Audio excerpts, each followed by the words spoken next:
Support comes from Mosby Building Arts, a residential remodeling company guided by discipline, preparation, and attention to detail. Call Mosby.com. This is St. Louis on the Air from St. Louis Public Radio. I'm Elaine Cha. Would you rather? In the early 1970s, a vocal soul group from East St. Louis emerged on the national stage, the Georgettes, who are best known for their 1971 hit, Would You Rather?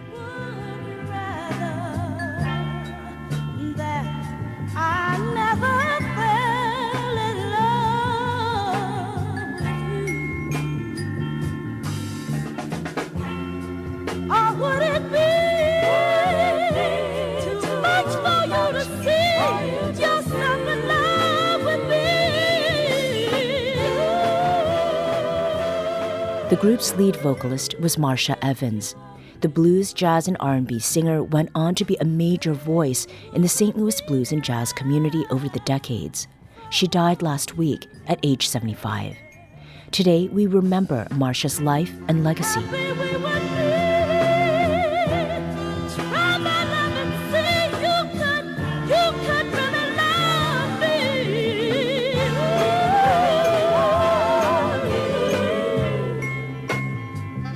Marsha grew up in a musical family.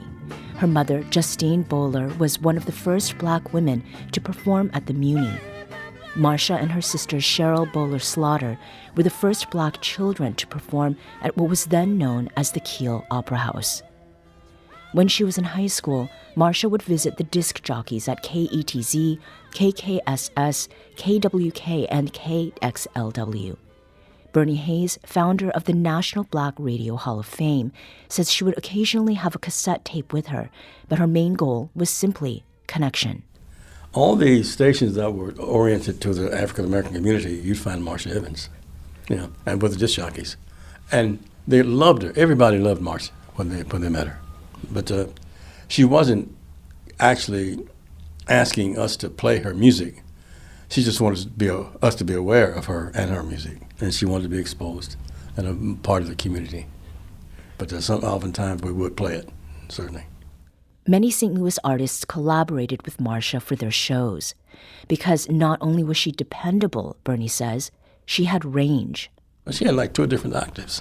She could go up and down as high as you wanted to, high C, and then down to the bottom, Melvin Franklin low, for Temptations, yeah. She had a wonderful range, at least 3 octaves. Hollywood actor William Stanford Davis, best known for his role as Mr. Johnson on Abbott Elementary, attended Northwest High School with Marsha. They performed together with the band and singing group The Paramount Revue in the late 60s. She was so amazing. I saw her in high school sing at one of our Christmas shows in high school. She sang Sweet Little Jesus Boy. And I ran to the guy who was managing our band, and I said, man, you have got to see this young lady. She is incredible, and she was always very kind, but she was a consummate professional, even at that young age, and just a shining star. Oh, my God, she could sing unbelievably, incredibly well. Marsha Evans started and performed with groups all her life, recording other songs with the Georgettes like Hard Hard. It's gonna be hard, hard for me not to preach at the door. I thought I'd do so well, but now time is gonna tell. We waited too long to wake up. Yes, we're breaking up. Yes, we're breaking up. I'll never get you. St. Louis jazz saxophonist Oliver Sain took her under his wing in the late 60s and early 70s. She also performed with soul singer Fontella Bass.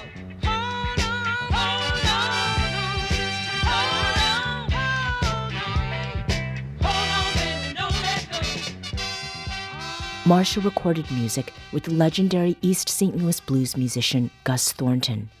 The Georgettes' hit song, Would You Rather, featured the Young Disciples, a funk soul jazz group that Gus played with at the time.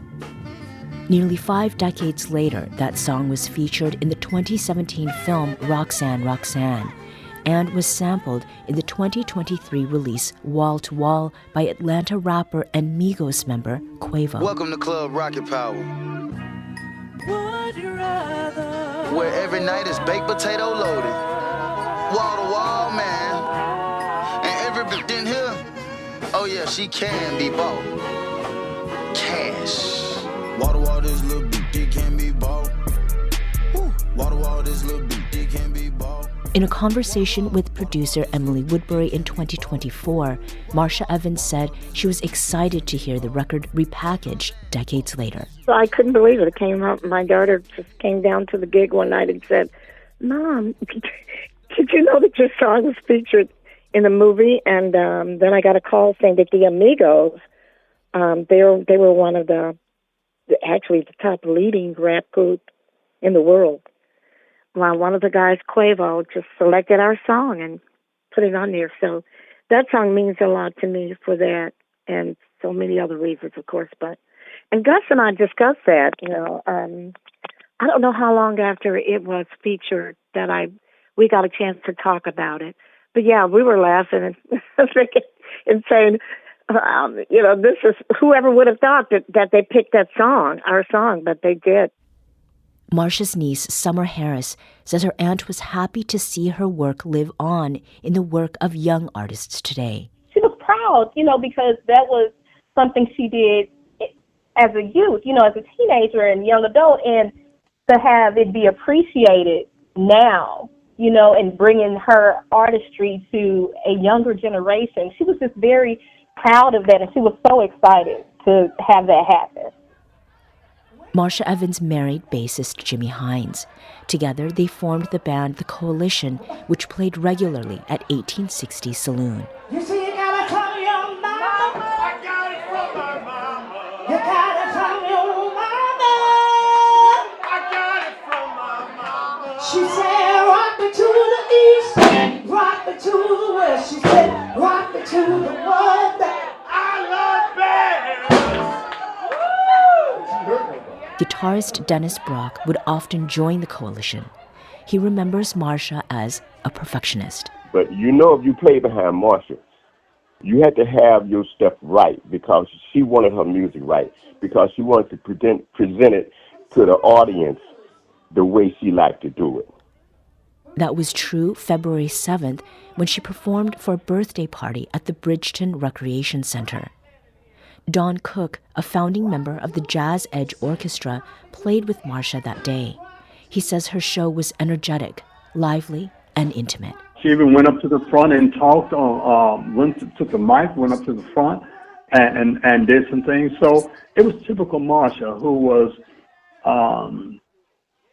connecting with people who she just connected through her music. She was a connector through her music.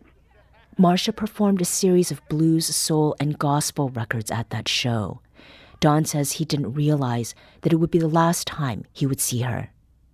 Those records, especially blues records, are what gave Marsha Evans life.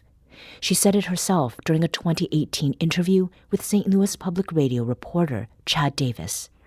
Yeah, you're pouring your life into, 3 or 4 minutes of musical expression.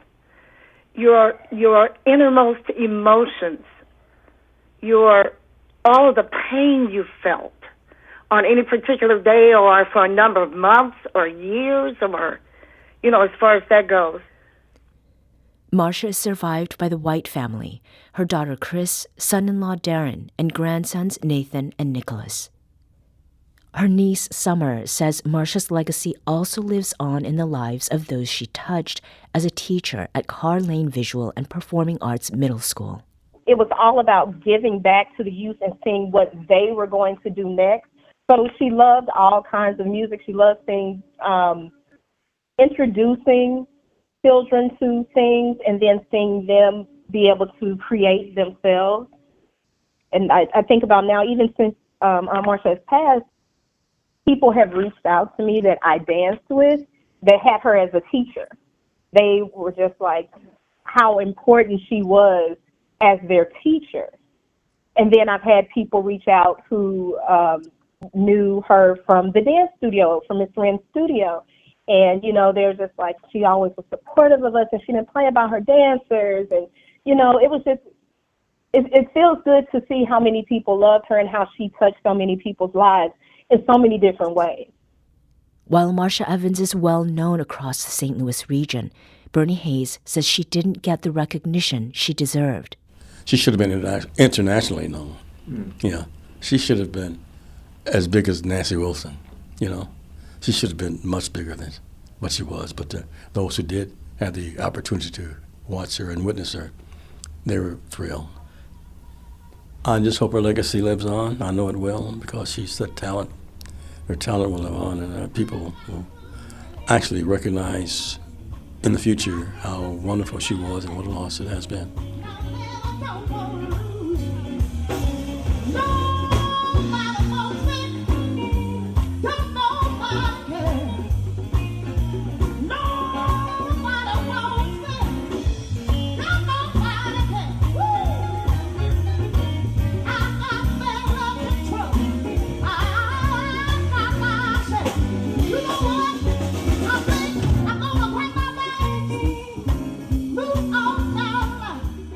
Today's episode was produced by Chad Davis and Emily Woodbury.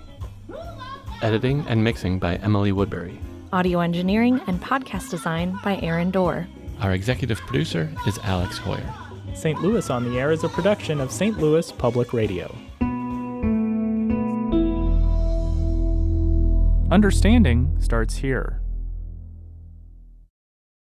Do you find yourself regularly listening to episodes of St. Louis on the Air? Suggest us to a friend you think might enjoy our conversations. And leave us a review and rating on Apple Podcasts on the App Store. It's the simplest way to help people discover our show. Thanks. St. Louis Public Radio is a member-supported service of the University of Missouri St. Louis.